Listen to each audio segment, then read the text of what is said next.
जय श्री राधा कृष्णा।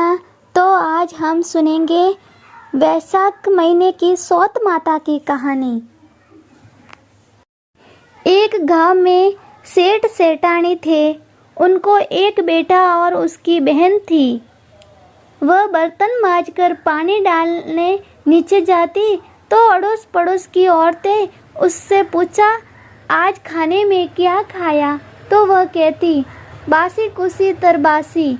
एक दिन सब वह बर्तन मांजकर पानी फेंकने गई तो रोजाना की तरह औरतों ने पूछा कि आज क्या खाया? तो फिर उसने यही जवाब दिया, बासी कुसी तरबासी।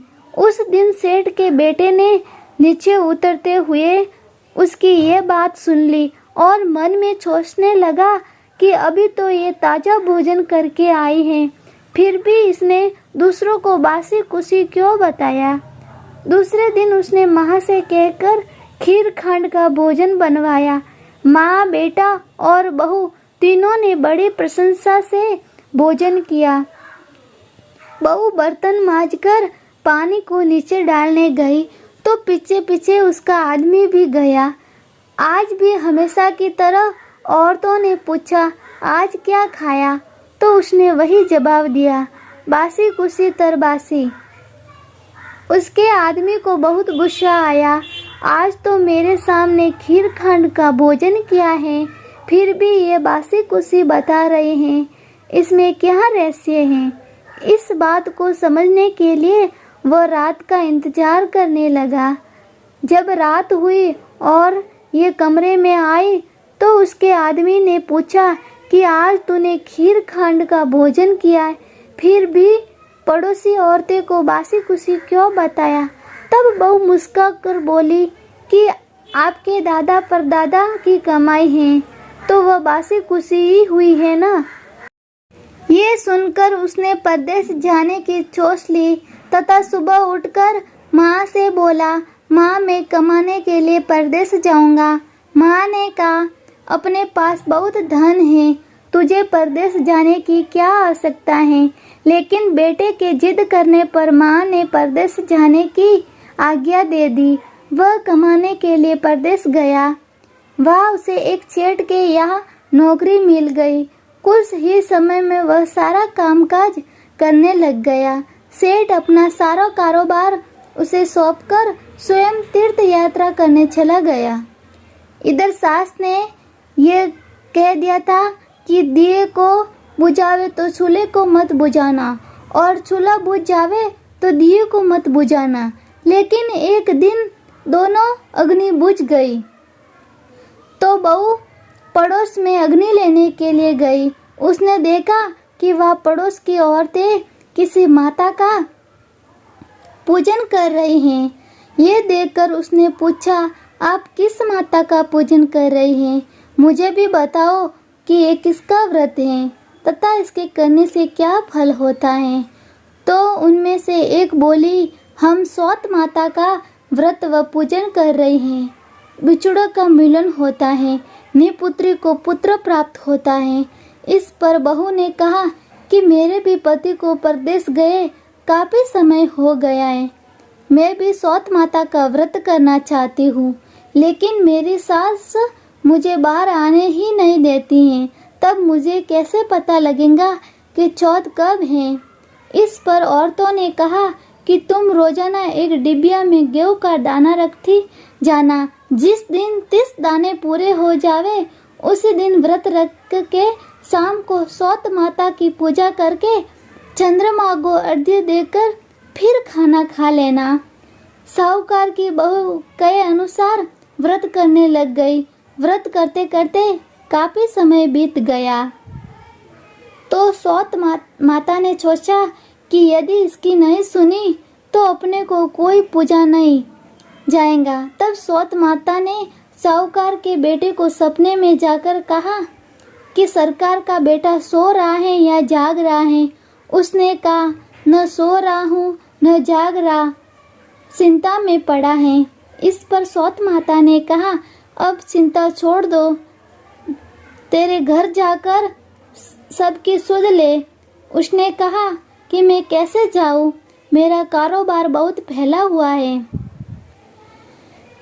तब सौत माता बोली, सुबह उठकर नहा धोकर दुकान जाकर सौत विनायक जी का नाम लेकर घी का दीपक जलाना, तेरा सारा काम सुलझ जाएगा। सुबह उसने वैसा ही किया। देखते देखते ही सारा हिसाब किताब हो गया और उसने घर जाने की तैयारी कर ली। घर को रवाना हुआ तो रास्ते में एक सांप जा रहा था। उसने सांप को सिसकार दिया। सांप ने गुस्से में आकर कहा, मैं तो अपनी 100 साल की उस उम्र पूरी करके मुक्ति पाने जा रहा हूँ।